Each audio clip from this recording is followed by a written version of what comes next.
Mga kapatid, good morning at marami tayong mapupulot. At gawin kong iko-connect ko na tutuhugin ko na ang lahat kasi ganun na ang narinig ko. Marami ng puntos iyon. Titingnan natin ha kung hindi tayo lalayo. So tutuhugin ko lahat. Pag-connect ko na hindi tayo lalayo sa mga binabasa. Okay. Yung nabanggit ni Sister Eloisa, yung patungkol kay Saint Benedict, yung number one. Ano yung sister number one, Sister Eloisa? Nandyan pa Sister Eloisa. Yes po. Good Yung morning po, beloved coordinator. yung sinasabing all things, sabi ni Saint Benedict, All things in in moderation. moderation. Okay, moderation, yung sa madaling sabi na balanse lang lahat at kung sa papel pa iyan, kung sa calculation lang iyan, budget. Budget talaga, budget po. So para hindi tayo magkautang-utang o ano pang magkautal-utal. Utang-utang at saka utal-utal. Kasama po doon, Brother Ike, yung works and prayer. So balanse nga nakatuong pansin sa sinasabing ora et labora kay Saint Benedict yan. Ora et labora. So ora, pray and work. So kung sa panahon nga aktibo ka, at the same time may prayer ka pa rin, contemplative, meditative, kasi nagtrabaho ka manalang-alang sa Diyos at sa iyong kapwa. So kung nandoon ka sa sinabing pray, ora, nagpray ka, at the same active kasi yung prayer, walang tulog-tulog. Sino natutulog-tulog sa prayer? Yan po, palagi partner yan partner. Pag sinabing nagdasal, huwag magpatulog-tulog. Active. Working talaga, working, active. So, ganun lang ka-short po, balanse natin ang lahat at balanse sa buhay din. Okay, balanse sa buhay, hindi lang sa pagdasal at saka sa pagtrabaho. So, balanse po sa pagba-budgeting, calculation, para hindi ka ma-out of budget. Okay? So, applicable iyan sa spiritual, sa trabaho at saka sa practical na buhay. Ang sinasabing balanse at moderation. Balance lang ang lahat para hindi tayo matuwad, hindi tayo malubog. Okay po? So applicable sa both yan parties, ma-active man, ma-contemplative man. Active meaning nasa trabaho, contemplative meaning nasa prayer, or wala kang prayer, wag kang trabaho, nagpahinga ka, balanse pong lahat para hindi ka tataba. Yung mga ganyan po, balanse pa rin. Lahat po. Okay, number 2, yung do good things regularly. Yung do good things regularly, yon binanggit ni Tate Ted na tuloy lang na tuloy na mag-promote kay Jesus, no, patungkol sa Jesus, ang tinuturo ni Jesus. Okay? So tuloy lang po. Ano bang tinuturo ni Jesus? Ang pag-promote sa tinuturo ni Jesus, do good things regularly. Okay, do good things. So yung do good things regularly, kasi anong definition later on pag lahat na nahabit na nating ang pag-do good things regularly, i-promote natin si Jesus, ipagtapat natin si Jesus, hindi natin siya itakwil sa madla kasi pinapakita na natin ang testimony na anak tayo ng Diyos, Kristiyano tayo. So ibig sabihin virtuous. Ibig sabihin may bertud na ang iyong buhay. So sa harap ng mga tao hindi naka binabalita na ay pangit namang ugali diyan. So ganun po. Okay, hindi yan magre-reflect na kundi virtuous life kasi ay ang ganda ng kalooban niya, ay ang gaan ko ng pakinggan yan siya, ay ang kasarap ng ikasama. Yun po. So yun, pag sinabing good things, do good things regularly, magre-reflect na iyan sa sinasabing sunod-sunuran na tayo kay Kristo, imitating Christ, at talagang mag-reflect na hindi na yung balita na negative, no? Yung feedback na negative, kundi good feedback na po. Okay? So yun po, do good things regularly or live good things regularly kasi virtuous na ang iyong life, puno na sa virtud. So unang-una, idiretso natin ito, wala na o hindi ka na mabalita na pangit ang ugali yan, ayaw ko yung samahan. Okay po? So yun po ang maganda sa sinabing do good things regularly, live good life. Okay, in spiritual life, sanctifying life, sa simbahan ka nga tao, simbahan ka na tao. Ibig sabihin, kung anong mula sa simbahan, dala mo sa bahay. At kasi nandyan sa iyo ang Diyos, ay maka-Diyos ka at ang lahat pong mga mabibigkas mo sa iyong bibig at lahat ng anong tawag doon, mahahawaan ng iyong kabanalan kasi mula ka sa simbahan, di ba po? Okay, do good things meaning to say live good things in a very good manners and right conduct, nandoon po ang lahat niyan. Okay, number 3, accept. Anong tawag, sister? Accept people as they are. Ano yung sumunod? sa accept people as they are. Ano yung sinasabi, sister? Mr. Benedict, yung number 3. Accept people as they are. At may kadugtong yung sinabi, nakalimutan ko na tuloy. Sister Eliza. Ala. Po, Yung number 3, accept people as they are. And then may kadugtong doon. Acts,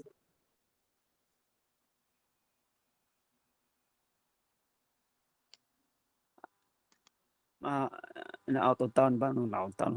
Na out of signal ba, Sister Eloisa? ito So, po, Brother Ike, sorry po, data lang po kasi ako. Accept Number two. people for They what are. they are Okay. and learn, seek Christ in them. Okay. And learns. So hindi natuloy hindi yan tapos na sinasabing tanggapin natin kung sino man ang yang tao na yan, and learn. Yes po. And learn Seek Christ in them. Christ in them. So ibig sabihin, talagang si Kristo pa rin ang umiiral sa kanila. Kaya nga, pag seek Christ in them, hindi mo hanapan sila na, oy, magpakabait ka kasi si Kristo ang sa'yo. Hindi man. Ibig sabihin po, hanapin mo si Kristo nga nandyan sa kanila. Ibig sabihin, nandyan sila, representante din kay Kristo. Kaya nga, irespeto mo. Okay, dagdagan mo iyan. Irespeto mo po. Si Christ in them, ibig sabihin, hindi natin siya utusan nga, oy, magpakabait kayo, so kay Kristo kayo, imahin kayo ni Kristo, kundi, irespeto natin ang bawat dignified person iyan. Okay? Respeto, bigay pagpahalaga, yan po.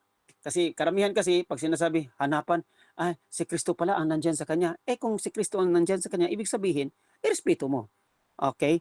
Kung nag-worship ka kay God, nagpupuri ka pupurihin mo ang tao. Di ba? Papahalagahan mo siya. Okay? Iangat mo ang kanyang kalagayan. Yung mga ganyan po. So, seek Christ in them. So, wag mong hanapan siya na maging Kristo siya. Pero hanapin mo nga si Kristo ay nandyan na sa iyo kasi pinadala siya sa iyo eh. Kung hindi pa siya sa kay Kristo, nakaugalian o asal, si Kristo nagpadala sa iyo. Kaya nga, thank God nga pinadalhan ka ng kapatid na iyan. Di ba po? Seek Christ in them. Ibig sabihin, talagang tanggapin mo kung sino ang iyong brother and sister. Kasi brother and sister mo iyan. So, hindi sa laman, kundi sa Spirito. Diyos po. Mga anak tayo ng Diyos. Okay? Klarado ba mga kapatid? So, nagkaugnay naman yung sinasabing ibanghilyo ngayon kasi ang sa dulo, yung sinasabi talaga na pag itakwil natin si Jesus, katwa natin si Jesus, hindi din tayo tanggapin doon sa langit. Ganun din po. So, when we seek Christ in other people and we give them importance, ay talagang pahalagahan ka rin ng Diyos sa langit. Di ba? So, kung nagmamalasakit ka, nagbigay ka ng good sa iyong kapwa, ganun din, papalagahan ka ni Jesus sa langit. So, walang mawala. Gaya sa maya, mamatay, gaya sa iyong buhok, hindi malaman ng Diyos. Ang lahat ng mga ginagawa niyong kabutihan ay talagang nakalista na yan sa natural. Yung mayroon tayong paghambing na libro sa langit. So, wala namang libro sa langit kundi sa sinasabing the knowledge of God niya. So, nandyan na po, nakalista ka na sa kaalaman ng Diyos. So, matindi yan, no? Walang nakalitaan. Diyan po. So, sa kalitliitan ng bagay na iyong ginawa sa sikrito, ano yung sinasabi sikrito, ay walang sikrito na hindi manatiling lihim. Okay. So, may bunyag naman yan. So, lahat tayo ay magkaroon ng sa bandang huli magkaroon tayo yung lahat ng mga secret po ay secret pa lang dito sa ating kanya-kanyang kamatayan ay individual tayong harap sa Diyos. Mayroon tayong sinasabing individual na direction, particular judgment. Okay, may particular judgment at last judgment. Yung particular judgment ay mapunta ka sa langit, punta ka nandyan ka pa sa purgatorio o nadiretso ka sa impyerno. Sa last judgment, malaman na bakit ka nandoon. Okay, hindi na magbago ang desisyon po. Wala nang magbago ang desisyon. Wala nang appeal, wala nang appeal. Wala nang supreme tawag doon, regional court hanggang supreme court. Sa particular judgment, na-judge na tayo. Ang lahat lang lihim, ibunyag, bakit ka nandyan sa impyerno o bakit ka nandito sa langit? Magkalaman tayo dyan. So, wala nang magbago po. So, yun po ang last judgment. Magkaharapan na lahat. Kasi hindi naman sabi nga ni Brother Francis, dinipinsa niya yung last Sunday, na hindi naman naipahiya ka ng Diyos, kundi malaman lang bakit sa anak yung napunta, Sister Eloisa? Oh, yun. Bakit hindi kami narito together? Oh, yung mga ganyan po ba? Pero natural. So magkaalaman, ganun pala. So hindi sa pagpahiya, kundi magkaalaman lang po. In a good sense, ha? So hindi, kasi wala namang, kung nandoon tayo sa harap ng Diyos, wala namang, ay, nandyan ka pala, ang pangit-pangit mo. Wala na yun. Tapos ng lahat. Ibig sabihin, nandyan ka, ay kasi, yun, ayon sa aking nalaman nga iyong ginawa. Oh, yun, na hindi napatawad. Oh, yan ang maganda sa last judgment. Wala nang malihim po. Oh, yan. So, maganda ang ating ebanghelyo ngayon ayon sa patunay din sa itong ating santo, at sa first reading alam naman natin na mayroong pangitain si Propeta Isaias sa mga anghel, serapins, mga serapinis doon sa loob ng templo. So, napag-alaman ba ninyo, titingnan lang nyo sa Google mga kapatid, ilan ba ang na-mention ng ating simbahan yung patungkol sa mga angheles sa kalangitan. So mayroon po na yung tatlo, no? Yung mayroong tatlo, siyam po, siyam, siyam nga mga roles, no? Iba't ibang papel ang mga anghel. Kung sila ay mayroong kanya-kanyang role, ganun din tayo sa mundong ito. So may kanya-kanya tayong role sa pamilya, may kanya-kanya tayong role sa komunidad. So wala talagang tawag doon, magmamalasikita na lang, magsamahan na lang, tutulong na lang. Kasi may kanya-kanya pala tayong role. Ganon din sa anghel, sa mga anghel po. Mayroong serapinis, mayroong kerubinis, mayroong cherubims, seraphims, ano yon, archangels, mayroong choirs, mayroong dominions, mayroong thrones, ang dami no. Mayroong simple angels lang. Okay, di ba po? So siyam po iyan. So marami iyan. Kahit na guardian angels, iba din yon. So dahil sa marami ito, marami po na hindi ka mawala talaga sa mga mata ng, kung may mata man ang Diyos, no? Sa paghambing lang ito, paghambing. So nakita tayo ng Diyos, ang lahat na ito ay kasi maraming angels na na-assign sa kanya-kanya nating gawain, sa kanya-kanya nating pinapalibutan pa tayo ng maraming anghel po. Mapadalhan man tayong archangel, mapadalhan man tayong choirs, mapadalhan man tayong thrones, mapadalhan man tayong dominions, mapadalhan man tayong guardian angels or cherubims o seraphins. At basta alam na natin nga itong nasa first reading natin, si Propeta Isaiah ay mayroon nakita niya ang sa kanyang pangitain, hindi na ito natutulog sa templo kasi ibig sabihin sa loob siya ng templo nagdasal ito. So hindi naman siya natulala, okay? Hindi siya natutulog, hindi siya natulala o kung ano man nga paano na ito niya nakita. So sa loob ng pagdadasal niya ito. So pinakitaan siya ng Diyos na ganoon. So yun, binigkas ni Propeta Isaias at alang-alang sa ating lahat na yung sinasabi sa Ebanghelyo, huwag kayong matakot, huwag kayong matakot. Bakit? Kasi marami tayong anghel na nagbabantay sa ating lahat. Amen po ba? Marami bang anghel? Allah. Okay na mga kapatid? Kung 3 beses man na yan nabasa sa Ebanghelyo, kasi ang message po, yung pagkawag matakot, kasi nasa kalooban tayo ng Diyos, under control tayo ng Diyos. Mayroon tayong maraming mga anghel na nagbabantay sa atin. So ulitin natin mga kapatid, yung seraphims o seraphinis, sa Espanyol, seraphims, cherubims, yung cherubims, yung mga anong tawag doon, dinodraw dyan ng mga bata, mga maliit. Yung thrones, yung nasa trono po. So maraming nagbantay sa trono. Thrones, so yung dominions, yon yung mga ano pang mga kapangyarihan ng Diyos, ipinapadala yan, dominions, mga angels of dominions yan. May mga virtues, so may virtues din. Angel of virtues, tagabantay sa ating mga virtudes. So magagawa ng kabutihan. May mga powers din, powers, no? So may principalities, may archangels, may guardian angels. So siyam po iyan, ang lahat-lahat. Titingnan lang uli niyo sa Google. At bakit ito importante? Kasi ang ating ebanghelyo kung nabasa naman natin na 3 beses, huwag matakot kasi ang Diyos po ay hindi lang siya Diyos na natutulog.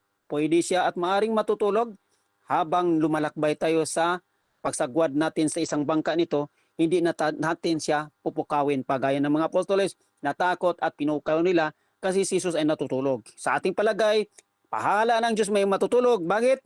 Kasi may maraming tagabantay sa atin na mga angeles sa Angel. kalangitan. Okay, purihin ang Diyos po. Maraming salamat po. Mayroon kayong mga follow-up tanong? Yes po.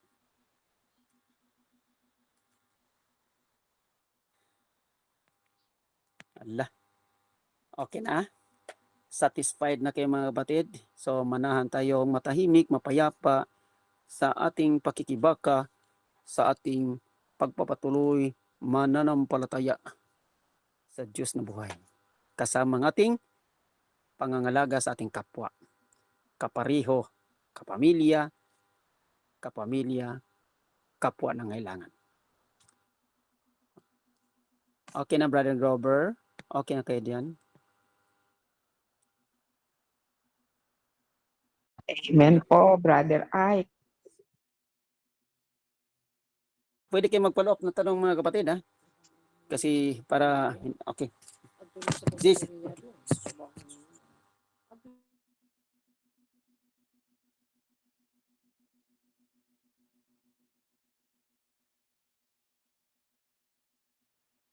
Brother, pwede po magtanong? Sige po, sige po, sige po. Sir Josephine, tanong po kayo kay Brother Ike. Tanong po, out of context lang po Kasi po meron ako Sige po. meron po akong mga notes na mga iba't ibang klaseng year. Hindi ko po alam ngayon kung anong year po tayo ngayon. Meron po kasi tayong year of faith. Meron tayong year of may jubilee year tayo. May economical year. Meron tayong year of the Holy Spirit. Ano po kaya ang year tayo ngayon taon, 2026? Alam ko 2025, Jubilee year. Hindi ko po alam yung year nito. Dapat doon po tayo nakatopic kasi meron po tayong year.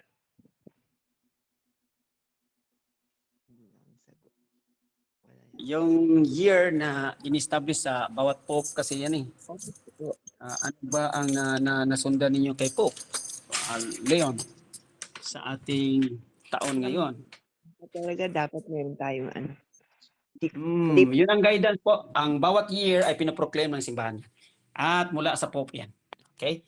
Titingnan niyo dyan po. Kung may Google kayo, mapabilis o nandyan. okay. Hindi ko kasi O, po kung nandyan si Tatay Ted, bigyan mo kayo ng enlightenment. Ano bang nabanggit ng Pope sa year na ito? Tatay, kaya ano po, year of ano po ngayon? Yes. Baka year ng mga gwapo katulad namin ni Brother Ike sa ni Brother Ted. meron kasi year of the Holy Spirit, meron year of the faith, may economical year, may jubilee year. Yun lang po. Question Hindi ko na memorize, hindi ko rin nasundan na. Sige po, ang ating guidance diyan pag every year ang na-proclaim ng simbahan po, ang Pope po. Okay, ano ba ang bibig ng ating Pope ngayon? Patungkol sa year of this year.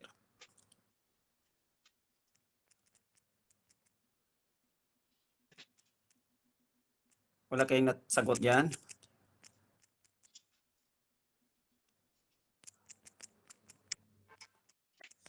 Itanong po sa pare, di mo ba, Brother Ike, alam po sigurado sa mga priests natin? Oo, yan. Pwede Alam po yan. nila sigurado yan. Mamaya itatanong ko po ay bukas. Yan, sigurado yan, mga ganyan. Opo, alam ng pari yun. Pag tayo po yung nagsisimba every Sunday, di kausapin natin yung mga pari natin, yung mga in church na pari kung saan tayo nagsisimba. Alam po nila yan. Sigurado po. Okay, so yes po, magpinding muna tayo sa mga sagot na ganyan, sa sagot na ganyan, sister. Thank you po Thank you po. Ano lang, curiosity po.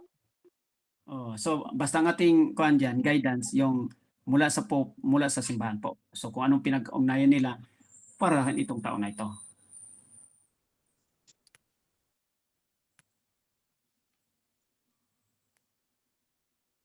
Sige po mga kapatid, siya pa pong gusto magpahayag at magtanong kay Brother Ike.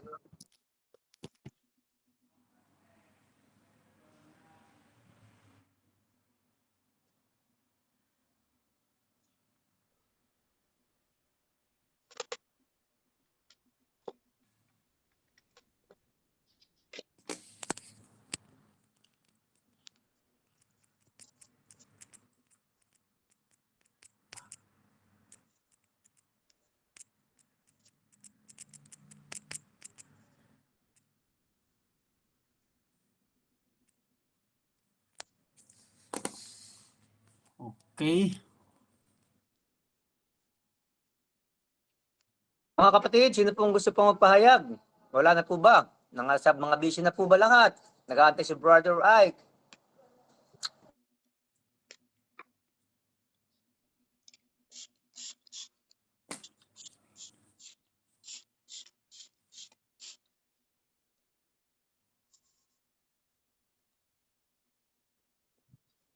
Mga kapatid, wala na po bang magpapayag? Sister Violeta, Sister Peli, Moker. Sino pong hahabol pa?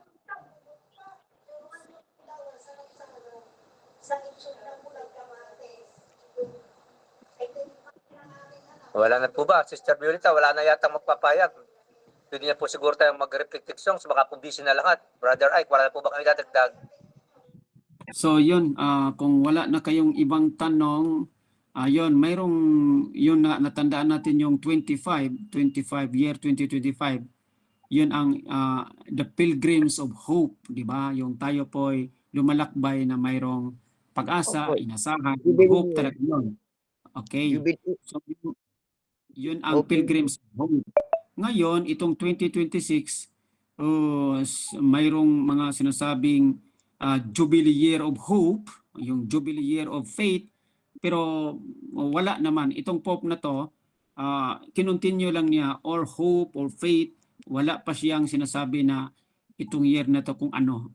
Sinabi lang niya, tuloy lang natin ang kung ano man ang yung Pilgrims of Hope. Kaya nga mayroon tayong ngayon, i-continue lang Jubilee Year of Hope. So, Brother nandoon pa. Ike, Yes po. nakalagay po sa Google yung yung 800 years of Saint Francis po, yung Franciscan ano po ba nakalagay dito? Yung Jubilee yun sa mga Franciscan. Opo, yun po ang nakalagay po. Or Yung extraordinary Holy Year of Jubilee of Saint Francis. yun. Hanggang hanggang January 2027 po. January 10, 2026 to January 2027. Oh, yun. Okay. So, bali diniin ng pansin nga hindi siya gumawa si Pope ito. Hindi siya gumawa ng mga virtues na hope ba, faith, and love. Nandoon pa rin yung Jubilee, Pilgrims of Hope, Pilgrims of Hope, tapos Jubilee Year of Hope. Tapos ito yung Jubilee Year ng mga Franciscan, yung 800 years. So napapaloob pa rin Ang sa mga nakalagay po dito, major 26 to 2026 proclamation and events include the Franciscan Jubilee Year at saka po National Consecration national sa June consecration. 11, Mr. Jonah. 2026 po. Kung nasa bahay ka, tingnan mo sa simbahay, naandyan tiyak yan. Nasa bahay ka Wala ba? po ako sa simbahay, wala po, sa laboro po. Wala ka sa bahay. Dahil Ayun. brother, ay, sigurado nasa simbahay yan eh. May mga libro kami, kaya nasa labas kami. So, yun. Basta yung Reformation, tingnan natin na 2025, nandoon pa si Pope Francis, buhay pa, na-proclaim niya yon bago siya namatay, yung sinasabing Pilgrims of Hope. Ngayon, na-mention sa mga binasa sa mga dokumento ni Pope Leo, tuloy lang ang Jubilee Year of Hope. Tapos yung Jubilee Year of Faith, of Love ba, wala. Nasa hope pa rin. Tapos kinunik din yung sinasabing 800 years ng mga Franciscan. Jubilee pa rin. So, wow, Jubilee. So, ibig sabihin, magsaya pa rin tayo mga kapatid. Magsaya, mag-celebrate. Kasi Jubilee, ano bang Jubilee? Di ba? Kasayahan pa rin ito. Celebration, no? Celebration. So, kasaysayan ng ating kasayahan sa Panginoon. Anyway, kung mayroon kayong nakita dyan na ano pa, yun, madagdagan natin ang sagot para kay Sister Josephine. Okay ba, Sister Josephine? Nagtulong-tulong na kami, Sister Josephine. Opo, opo, brother. Kasi nalagay ko po yung mga Jubilee every year eh. Meron po akong notes. I-connect lang, basta i-connect lang na wala siyang special na ginawa nga, nag-jump siya sa other faith, yung kung sana Jubilee of Hope yun, o Pilgrims of Hope, sana ngayon ay faith, o sana love, wala naman. Kung Pope na to, wala. Sabi lang, Jubilee, 25 po, Jubilee Year of Hope po. Opo, tama. Jubilee of Hope yung 2025 eh. Tapos Jubilee kinunik Year. niya Jubilee at saka sa connection nga Jubilee sa mga Franciscano nga 800 years na. So Jubilee, alam naman natin, proclamation of the good tidings of God. of the blessings. Imagine 800 years of the Franciscan orders. So, matindi. Ang unang No, order, thank you po sa gano'n, Google. Hindi pa ako marunong mag-Google. Sorry po. yan. Pwede Titignan naman ko lang po itanong kung ano. itanong naman sa Google yun lang, what is being proclaimed by our Pope Leo on this year, no? About the year, what celebration we have, year of the whole year celebration. Pwede naman ganun. Tapos sasagot ang Google, magsabing Google, wala akong alam. Wala problema. Wala problema. Okay po. So basta yung jubilee yun, ano pa rin, jubilee of the history of our faith, jubilee of the 800 years of Franciscan, puro jubilee ang nabanggit lang niya eh. So Amerikano kasi ito, gustong masaya eh. Jubilee, puro masaya eh. Masayang Kristiyano. Kaya maganda yung naging guest din siya doon nung mayroong ano yan, 100 years ba sa kwan? Ilang years na yun sa charismatic? All over the world sa Catholic Charismatic. Nandito sila lahat eh. At nandoon ang Pope. Talagang jubilee palagi ang proclamation sa kanyang bibig. Sa ano yun? Charismatic. Wow. Masaya lang mga kapatid, magpatuloy lang sa ating jubilee sa buong 2026. Ibig sabihin, related pa rin sa hope. Alright.